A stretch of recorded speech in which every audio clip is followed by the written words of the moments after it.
Viewers welcome back on program. So viewers annual section में ਆਪਾਂ ਗੱਲਬਾਤ ਕਰਨ ਜਾ ਰਹੇ ਹਾਂ। ਬੀਜੇਪੀ ਨੇ ਜੈ ਸ਼੍ਰੀ ਰਾਮ ਦਾ ਨਾਰਾ ਕੱਢ ਕੇ ਮੁਸਲਮਾਨਾਂ ਦੀ ਇਤਿਹਾਸਕ ਬਾਬਰੀ ਮਸਜਿਦ ਨੂੰ ਢਾਇਆ ਅਤੇ ਮੁਸਲਮਾਨਾਂ ਤੇ ਭਾਰੀ ਜ਼ੁਲਮ ਕੀਤੇ। ਹੁਣ ਬਜਰੰਗ ਦਲ ਵੱਲੋਂ ਹਨੂਮਾਨ ਚਾਲੀਸਾ ਮਸਜਿਦਾਂ ਦੇ ਸਾਹਮਣੇ ਪੜਿਆ ਜਾ ਰਿਹਾ ਹੈ। ਸੋ ਇਹ ਦੋਵੇਂ ਨਾਰੇ ਹਿੰਦੂਤਵੀਆਂ ਦੇ ਅੱਤਵਾਦ ਹੋਣ ਦਾ ਪ੍ਰਤੀਕ ਬਣ ਗਏ ਹਨ। ਸੋ ਇਸ ਬਾਰੇ ਆਪਾਂ ਗੱਲਬਾਤ ਕਰਨ ਜਾ ਰਹੇ ਹਾਂ। ਸੋ ਅਸੀਂ ਚਾਹਾਂਗੇ ਕਿ ਤੁਸੀਂ ਨਾਲ ਇਸੇ ਤਰ੍ਹਾਂ ਬਣੇ ਰਹਿਣਾ। ਦੇਖਣ ਸੁਣਨ ਲਈ ਲਿਖਣ ਲਈ ਤੁਹਾਡਾ ਸਭ ਦਾ ਬਹੁਤ ਬਹੁਤ ਧੰਨਵਾਦ ਜੀ। ਡਾਕਟਰ ਸਾਹਿਬ ਕੀ ਕਹਿਣਾ ਚਾਹੋਗੇ? देखो विषय तो डिस्कस करने तो पहला असी जोड़े साडे वीर भैन फेसबुक राही जुड़े हुए हैं साडे नाल उन्होंने एक्नॉलेज करना चाहते। अच्छा बॉब सिंह होरां ने लिखा सी कि कास्ट सिस्टम का बिल जो पास होया 10 ਦੀਆਂ 10 वोटां हक च गईयां, उस खबर बारे थोड़ा चानना पाओ। और ज़ाहिर है साडा जो डिस्कशन का विषय सी उन्होंने इस दे उत्ते धन्नवाद किया कि असी डिस्कस किया।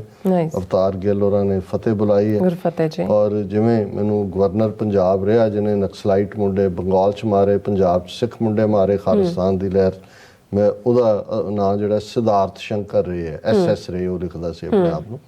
बहुत शुक्रिया जगतार सिंह जी।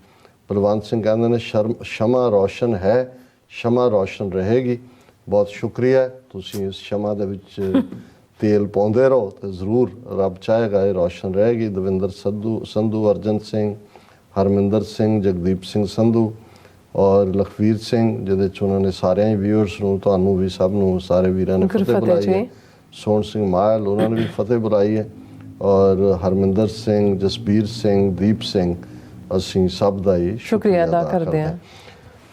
ਦੇਖੋ ਜਦੋਂ ਵੀ ਕੋਈ ਲਹਿਰ ਚੱਲਦੀ ਹੈ ਲੋਕਾਂ ਨੂੰ ਬਰੀਫ ਦੇ ਵਿੱਚ ਕੁਛ ਨਾ ਕੁਛ ਕੈਚੀ ਕੋਈ ਨਾਰਾ ਦਿੱਤਾ ਜਾਂਦਾ ਹੈ, ਕੋਈ ਨਿਸ਼ਾਨਾ ਦਿੱਤਾ ਜਾਂਦਾ ਹੈ। ਔਰ ਬਹੁਤ ਵਾਰ ਉਹਦੇ ਪਿੱਛੇ ਸਪਿਰਿਟ ਜਿਹੜੀ ਹੈ ਉਹ ਪਿਆਰ ਦੀ ਨਹੀਂ ਹੁੰਦੀ, ਬਹੁਤ ਵਾਰ ਉਹ ਅਡਰੀ ਹੋਂਦ ਜਾਂ ਨਫ਼ਰਤ ਨਾਲ ਜੁੜੀ ਹੋਈ ਹੁੰਦੀ ਹੈ।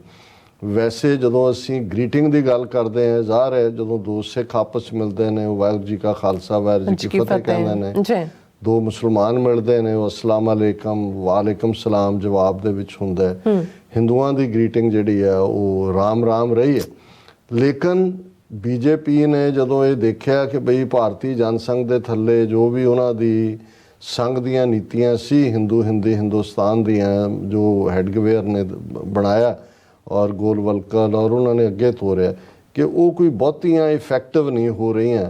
और उन्होंने ये लगा कि भी कोई ना कोई धार्मिक बैकग्राउंड चो कढ़ के इस किस्म का स्लोगन दिता जाए जिहड़ा सियासी नारा भी बने और जिहड़ा जिसनूं फिर एक वैपन के तौर पर इस्तेमाल करके पोलराइजेशन वाल भी धक्या जाए। और ये 1980 के अखीर च असी देखते हैं क्योंकि उस वेले तक राजीव गांधी ने सिखां के खिलाफ नफरत का एजेंडा लैके जिहड़ा इंदिरा गांधी नहीं लिया और 3/4 मैजोरिटी 1984 दीयां पार्लिमानी चोणां च राजीव गांधी ने लै लई सी। उस तो बाद ही इन्हां ने जय श्री राम जिहड़ा वो नारा कढ़िया। हालां जदों भी एक पासे तां ग्रीटिंग जिहड़े सनातनी हिंदू ने उन्हां दी राम राम सी ਤੇ ਜਾਂ ਉਹ ਜਦੋਂ ਆਪਸ 'ਚ ਮਿਲਦੇ ਸੀ ਤੇ ਕੁਝ ਹਲਕਿਆਂ ਦੇ ਵਿੱਚ ਈਸਟਰਨ ਯੂਪੀ ਔਰ ਜੈ ਸਿਆ ਰਾਮ ਵੀ ਕਹਿੰਦੇ ਸੀ।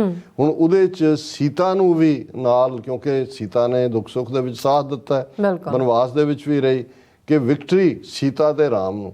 ਹੁਣ ਇਹਨਾਂ ਨੂੰ ਇਹ ਲੱਗਾ ਕਿ ਜੇ ਸੀਤਾ ਆ ਗਈ ਵੋਮਨ ਲਈ ਉਹ ਤਾਂ ਪੂਰ ਵੀਕ ਕਰੈਕਟਰ ਹੈ, ਉਹ ਗੱਲ ਬਣਨੀ। ਉਹਨਾਂ ਨੇ ਪਹਿਲਾਂ ਤਾਂ ਸੀਤਾ ਬਾਹਰ ਕੱਢੀ, ਫਿਰ ਉਹਨਾਂ ਨੇ ਜਿਹੜੀ ਹੈ जय राम राम भी अपने आप च राम तो रमिया होया रब लई सूचक है। पर जे दशरथ के पुत्र राम नूं भी देखो तो राम मर्यादा पुरुषोत्तम है। राम कोई एनार्की केओस मारताड़ का नाम तो नहीं है, उन्होंने तो मारताड़ वाला राम चाहिए सी। सो उन्होंने फिर जय श्री राम का एक कॉइन करके फिर जिस अंदाज च उन्होंने बाबरी मसीत ढाई उदों तक जय श्री राम के नाल फिर क्योंकि RSS ने अपने 72 के करीब विंग फिर जो शिव सैना भी नाल बनाई हुई सी तो शिव जी नूं दर्शाउण दे लई जिहड़ा एक तरशूल हुण तरशूल नूं एज ए वैपन इस्तेमाल करन दी लाइन हुण राम दे भगतां दे हत्थ च जिहड़े असली राम दे नहीं पोलीटिकल राम जिहड़ा इन्हां ने क्रिएट कीता हत्थ च तरशूल। और ये फिर जय श्री राम ये जदों इन्हां दीयां भीड़ां ने मुसलमानां दा कतलेआम कीता, बाबरी मसीत ढाई ਜਾਂ ਬਾਅਦ ਦੇ ਵਿੱਚ ਕੋਈ ਕਾਊ ਵਿਜੀਲੈਂਟੇ ਕੋਈ ਦੂਜੇ ਤੀਜੇ ਬਣ ਕੇ ਵੀ ਇਹਨਾਂ ਨੇ ਕੀਤਾ ਤੇ ਉਹ ਹਿੰਸਾ ਕਰਕੇ ਅੱਗ ਲਾ ਕੇ ਜਾਂ ਔਰਤਾਂ ਨਾਲ ਬਦਸਲੂਕੀ ਕਰਕੇ ਨਾਅਰਾ ਇਹੀ ਲਾਉਂਦੇ ਸੀ ਜੈ ਸ਼੍ਰੀ ਰਾਮ। ਸੋ ਮਤਲਬ ਇਹ ਹੈ ਕਿ ਇਹ ਸਭ ਤੋਂ ਜ਼ਿਆਦਾ ਜੇ ਰਾਮ ਦੀ ਤੋਹੀਨ ਕਿਸੇ ਨੇ ਇਤਿਹਾਸ ਦੇ ਪੰਨਿਆਂ ਤੋਂ ਲੈ ਕੇ ਅੱਜ ਤੱਕ ਕੀਤੀ ਹੈ, ਇਹ ਖੁਦ ਨੇ, ਇਹਨਾਂ ਦਾ ਕੋਈ ਰਾਮਚੰਦਰ ਜੀ ਦੀ ਵਿਚਾਰਧਾਰਾ ਨਾਲ ਵੀ ਕੋਈ ਲਾਗਾ ਦੇਗਾ ਨਹੀਂ। ਹੁਣ ਕਿਉਂਕਿ ਜੈ ਸ਼੍ਰੀ ਰਾਮ ਦੇ ਥੱਲੇ ਤਾਂ ਬਥੇਰਾ ਕੁਛ ਇਹਨਾਂ ਨੇ ਕਰ ਲਿਆ, ਹੁਣ ਸ਼ਾਇਦ ਨਵਿਆਂ ਨੂੰ ਅਟਰੈਕਸ਼ਨ ਦੇਣ ਦੇ ਲਈ ਕੁਛ ਤਾਂ ਚਾਹੀਦਾ। ਹੁਣ ਹਾਲਾਂ ਜਦੋਂ ਇਹਨਾਂ ਦਾ ਜੈ ਸ਼੍ਰੀ ਰਾਮ ਦਾ ਚੱਲ ਰਿਹਾ ਸੀ, ਕੇਜਰੀਵਾਲ ਜਿਹੜਾ ਸੀਨ ਦੇ ਉੱਤੇ ਉੱਭਰਦਾ ਹੈ, ਉਹਨੂੰ ਲੱਗਾ ਕਿ ਵੀ ਜਦੋਂ ਉਹ ਕੋਈ ਗੱਲ ਕਰਦੇ ਨੇ ਅੱਗੋਂ ਜੈ ਇਹ ਨਾਰਾ ਲਾ ਦਿੰਦੇ ਨੇ, ਤੇ ਇਹਦਾ ਕੁਛ ਕਾਊਂਟਰ ਚਾਹੀਦਾ। ਸੋ ਕੇਜਰੀਵਾਲ ਨੇ ਆਪਣਾ ਇਮੇਜ ਬਣਾਇਆ ਕਿ ਹਨੂਮਾਨ ਦਾ ਪੁਜਾਰੀ, ਹਨੂਮਾਨ ਚਾਲੀਸਾ। ਇੱਕ ਇੰਟਰਵਿਊ 'ਚ ਵੀ ਉਹ ਬਹਿ ਗਿਆ, ਉਹਨੇ ਕਿਹਾ ਜੀ ਮੈਂ ਤਾਂ ਹਨੂਮਾਨ ਭਗਤ ਹਾਂ ਜੀ।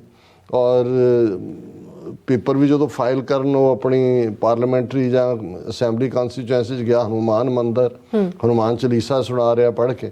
ਸੋ ਉਹਨਾਂ ਨੇ ਲੱਭ ਲਿਆ ਵੀ ਜਦੋਂ ਇਹ ਬੀਜੇਪੀ ਵਾਲੇ ਜੈ ਸ਼੍ਰੀ ਰਾਮ ਕਹਿਣਗੇ ਤੇ ਤੁਸੀਂ ਜੈ ਹਨੂਮਾਨ, ਕਿ ਵੀ ਚਲੋ ਹੁਣ ਤਾਕਤ ਦਾ ਪ੍ਰਤੀਕ ਤਾਂ ਹਨੂਮਾਨ ਹੈ। ਔਰ ਜਿਵੇਂ ਇਹਨਾਂ ਦੀਆਂ ਵੀ ਕਹਾਣੀਆਂ ਨੇ ਵੀ ਹਨੂਮਾਨ ਲਾਇਲ ਵੀ ਹੈ, ਇੱਥੇ ਵੀ ਪਹੁੰਚ ਗਿਆ, ਉੱਥੇ ਵੀ ਪਹੁੰਚ ਗਿਆ, ਪਹਾੜ ਵੀ ਚੁੱਕ ਲਿਆ, ਦੂਜਾ ਵੀ ਹੋ ਗਿਆ।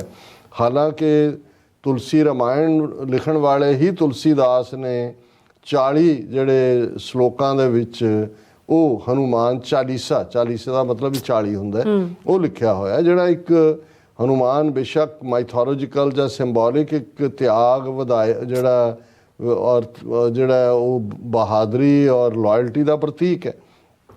ਹੁਣ ਇਹਨਾਂ ਨੂੰ ਇਹ ਲੱਗਾ ਕਿ ਵੀ ਜਿਹੜੀ ਨੈਕਸਟ ਨਫ਼ਰਤ ਖਾਸ ਤੌਰ ਤੇ ਹੁਣ ਸਾਊਥ ਜਿਵੇਂ ਕਰਨਾਟਕਾ ਜਾਂ ਮਹਾਰਾਸ਼ਟਰ ਜਿੱਥੇ ਇਹਨਾਂ ਨੇ ਸ਼ਿਵ ਸੈਨਾ ਨੂੰ ਅਪਰੂਟ ਕਰਨਾ ਹੈ, ਫਿਰ ਕੇਰਲਾ ਦੇ ਇੱਕ ਆਰਟਿਸਟ ਤੋਂ ਇਹਨਾਂ ਨੇ ਹਨੂਮਾਨ ਦਾ ਐਂਗਰੀ ਹਨੂਮਾਨ, ਹੁਣ ਜੇ ਤੁਸੀਂ ਹਨੂਮਾਨ ਦੀ ਵੀ ਸ਼ਕਲ ਦੇਖੋ, ਹੱਥ 'ਚ ਉਸ ਤੇ ਉਹ ਗੁਰਜ ਹੁੰਦਾ ਜਾਂ ਦੂਜਾ, ਉਹਦੇ ਕੋਈ ਹਾਵ ਭਾਵ 'ਚ ਗੁੱਸਾ ਨਹੀਂ ਹੁੰਦਾ। ਉਹ ਇੱਕ ਕਿਉਂਕਿ ਜਿਹੜਾ ਬੰਦਾ ਲਾਇਲ ਹੈ ਜੇ ਰਾਮ ਦੀ ਭਗਤੀ 'ਚ ਹੈ ਉਹ, ਔਰ ਸੀਤਾ ਨੂੰ ਵੀ ਉਹ ਆਪਣਾ ਸੀਨਾ ਚੀਰ ਕੇ ਦਿਖਾ ਰਿਹਾ ਕਿ ਦੇਖ ਮੇਰੇ ਤਾਂ ਜ਼ਰੇ ਜ਼ਰੇ 'ਚ ਰਾਮ ਲਿਖਿਆ ਹੋਇਆ।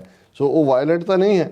ਸੋ ਇਹਨਾਂ ਨੇ ਜਿਵੇਂ ਇਮੇਜ ਬਣਾਉਣਾ ਹੁੰਦਾ, ਹਨੂਮਾਨ ਦੇ ਇਮੇਜ ਬਣਵਾਏ ਐਂਗਰੀ ਹਨੂਮਾਨ, ਔਰ ਉਹਦੇ ਨਤੀਜੇ ਦੇ ਤੌਰ ਤੇ ਫਿਰ ਉਹਦੇ ਇਮੇਜਸ ਥਾਂ ਥਾਂ ਹੁਣ ਜਿਹੜੀ ਵਾਇਲੈਂਸ ਇਹ ਕਰ ਰਹੇ ਨੇ, ਜੋ ਕੁਛ ਰਾਮਨੌਮੀ ਦੇ ਮੌਕੇ ਤੇ 100 ਤੋਂ ਜ਼ਿਆਦਾ ਮਸੀਤਾਂ ਦੇ ਉੱਤੇ, ਦਰਗਾਹਾਂ ਦੇ ਉੱਤੇ, ਮਦਰਸਿਆਂ ਤੇ ਹਮਲੇ, ਔਰ ਉਸ ਦੇ ਵਿੱਚ ਉਹਨਾਂ ਨੇ ਜਿਹੜਾ ਨਾਰਾ ਵੀ ਜੈ ਹਨੂਮਾਨ, ਔਰ ਉਹ ਹਨੂਮਾਨ ਦਾ ਦੂਜਾ ਆਲਰੇਡੀ ਹਨੂਮਾਨ ਦੇ ਨਾਂ ਦੇ ਉੱਤੇ ਜਿਹੜਾ ਬਜਰੰਗ ਦਲ ਹੈ ਉਹ RSS ਨੇ ਬਣਾਇਆ ਹੋਇਆ, ਔਰ ਬਜਰੰਗ ਬਲੀ, ਕਿਉਂਕਿ ਹਨੂਮਾਨ ਜੀ ਦਾ ਇੱਕ ਨਾਂ ਹੋਰ ਬਜਰੰਗ ਹੈ, ਬਜਰੰਗ ਬਲੀ ਕਿ ਤਾਕਤਵਰ।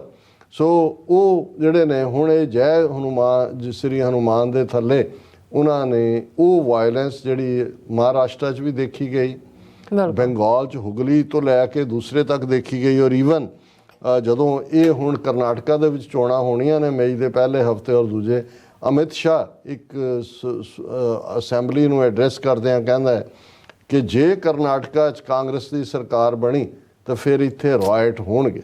ਮਤਲਬ ਇਹ ਹੈ ਵੀ ਉਹ ਧਮਕੀ ਦੇ ਰਿਹਾ ਕਿ ਫਿਰ ਅਸੀਂ ਰਾਇਟ ਕੌਣ ਕਰਦਾ, ਇਹੀ ਕਰਵਾਉਂਦਾ ਸੀ। ਹੁਣ ਜਿੱਥੇ ਇਹਨਾਂ ਦੀਆਂ ਸਰਕਾਰਾਂ ਨੇ ਉਹ ਇੰਨਾ ਕਿ ਇਹਨਾਂ ਨੇ ਦਬਾ ਲਿਆ ਮੁਸਲਮਾਨਾਂ ਈਸਾਈਆਂ ਨੂੰ, ਉਹ ਤਾਂ ਵਿਚਾਰੇ ਕੁਸਕਦੇ ਹੀ ਨਹੀਂ ਨੇ। ਫਿਰ ਇਹ ਦਾਵਾ ਕਰਦੇ ਨੇ ਦੇਖੋ ਜੀ ਜਦੋਂ ਦੀ ਸਾਡੀ ਸਰਕਾਰ ਬਣੀ ਕੋਈ ਰਾਇਟ ਹੋਇਆ।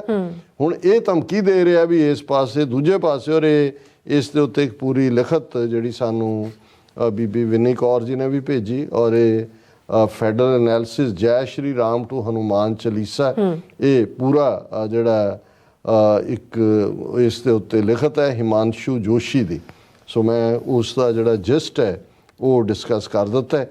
ਔਰ ਇਹ ਜਿਹੜਾ ਹਨੂਮਾਨ ਦਾ ਐਂਗਰੀ ਹਨੂਮਾਨ ਦਾ ਇਮੇਜ ਗ੍ਰਾਫਿਕ ਡਿਜ਼ਾਈਨਰ ਕਰਨ ਆਚਾਰੀਆ, ਉਹਨੇ 2015 ਦੇ ਵਿੱਚ ਉਹਨੇ ਆਪਣੇ ਫਰੈਂਡ ਗਰੁੱਪ ਲਈ ਬਣਾਇਆ ਸੀ, ਲੇਕਿਨ ਹਨੂਮਾਨ ਨੂੰ ਵਿਦ ਦਾ ਐਟੀਟਿਊਡ ਦਿਖਾਇਆ, ਔਰ ਇਹ ਹੌਲੀ ਹੌਲੀ ਇਸ ਨੂੰ ਜਿਹੜਾ ਉਹਨਾਂ ਨੇ ਅਡਾਪਟ ਕਰ ਲਿਆ। ਔਰ ਈਵਨ ਕਸ਼ਮੀਰ ਫਾਈਲ ਦੇ ਵਿੱਚ ਵੀ ਜਿਹੜਾ ਇਸ ਨੂੰ ਇਸੇ ਤਰੀਕੇ ਦੇ ਨਾਲ ਜਿਹੜਾ ਉਹ ਸ਼ੋਅ ਕੀਤਾ ਗਿਆ ਸੀ।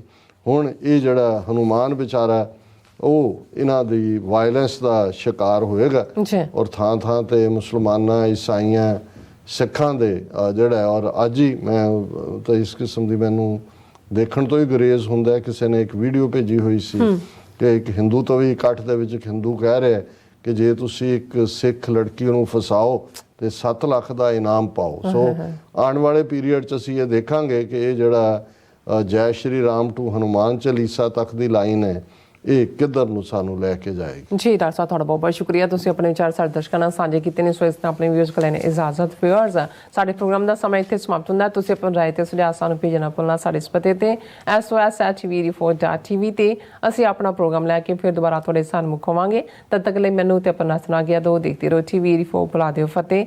ਵਾਹਿਗੁਰੂ ਜੀ ਕਾ ਖਾਲਸਾ, ਵਾਹਿਗੁਰੂ ਜੀ ਕੀ ਫਤਿਹ। ਰੱਬ ਰਾਖਾ।